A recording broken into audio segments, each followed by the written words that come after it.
हमारे चैनल में आपका स्वागत है। एक बार मंथरक नाम के जुलाहे के सब उपकरण जो कपड़ा बुनने के काम आते थे टूट गए।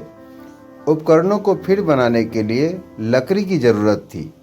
लकड़ी काटने की कुल्हाड़ी लेकर वह समुद्र तट पर स्थित वन की ओर चल दिया। समुद्र के किनारे पहुंचकर उसने एक वृक्ष देखा और सोचा कि इसकी लकड़ी से उसके सब उपकरण बन जाएंगे। यह सोचकर वृक्ष के तने में वह कुल्हाड़ी मारने को ही था कि वृक्ष की शाखा पर बैठे हुए एक देव ने उसे कहा, मैं इस वृक्ष पर आनंद से रहता हूँ और समुद्र की शीतल हवा का आनंद लेता हूँ। तुम्हें इस वृक्ष को काटना उचित नहीं। दूसरे के सुख को छीनने वाला कभी सुखी नहीं होता। जुलाहे ने कहा, मैं भी लाचार हूँ। लकड़ी के बिना मेरे उपकरण नहीं बनेंगे, कपड़ा नहीं बुना जाएगा, जिससे मेरे कुटुंबी भूखे मर जाएंगे। इसलिए अच्छा यही है कि तुम किसी और वृक्ष का आश्रय लो। मैं इस वृक्ष की शाखाएं काटने को विवश हूँ। देव ने कहा, मंथरक, मैं तुम्हारे उत्तर से प्रसन्न हूँ। तुम कोई भी एक वर मांग लो, मैं उसे पूरा करूँगा। केवल इस वृक्ष को मत काटो। मंथरक बोला, यदि यही बात है तो मुझे कुछ देर का अवकाश दो।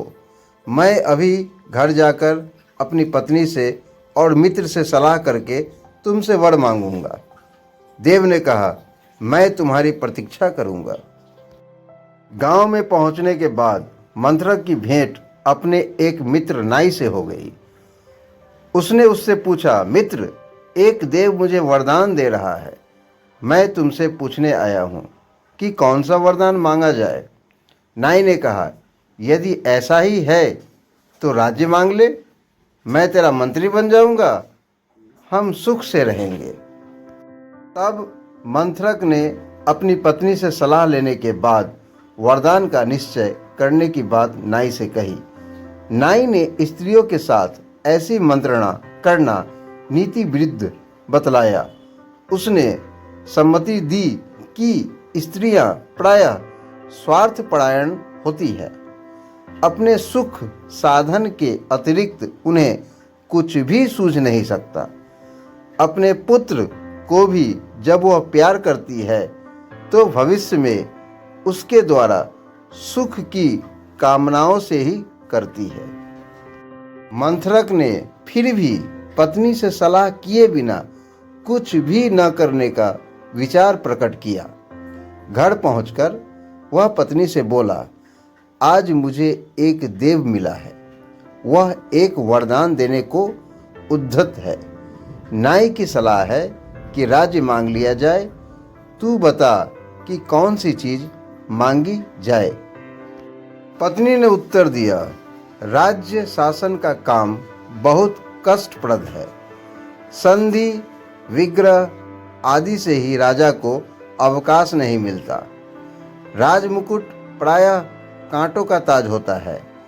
ऐसे राज्य से क्या अभिप्राय जो सुख न दे। मंथरक ने कहा, प्रिय, तुम्हारी बात सच है। राजा राम को और राजा नल को भी राज्य प्राप्ति के बाद कोई सुख नहीं मिला था। हमें भी कैसे मिल सकता है। किंतु प्रश्न यह है कि राज्य न मांगा जाए तो क्या मांगा जाए। मंथरक, पत्नी ने उत्तर दिया, तुम अकेले 2 हाथों से जितना कपड़ा बुनते हो उससे भी हमारा व्यय पूरा हो जाता है। यदि तुम्हारे हाथ 2 की जगह 4 हो और सिर भी 1 की जगह 2 हो तो कितना अच्छा हो। तब तुम्हारे पास आज की अपेक्षा दुगना कपड़ा हो जाएगा। इससे समाज में हमारा मान बढ़ेगा। मंथरक को पत्नी की बात जच गई। समुद्र तट पर जाकर वह देव से बोला, यदि आप वर देना ही चाहते हैं तो यह वर दो कि मैं 4 हाथ और 2 सिर वाला हो जाऊं। मंथरक के कहने के साथ ही उसका मनोरथ पूरा हो गया। उसके 2 सिर और 4 हाथ हो गए। किंतु इस बदली हालत में जब वह गांव में आया तो लोगों ने उसे राक्षस समझ लिया और राक्षस राक्षस कहकर सब उस पर टूट पड़े और पीट पीट कर मार डाला। आपके अपने परिवार का कोई व्यक्ति सही सलाह दे ये ज़रूरी नहीं है। सलाह हमेशा योग्य आदमी से लेना चाहिए।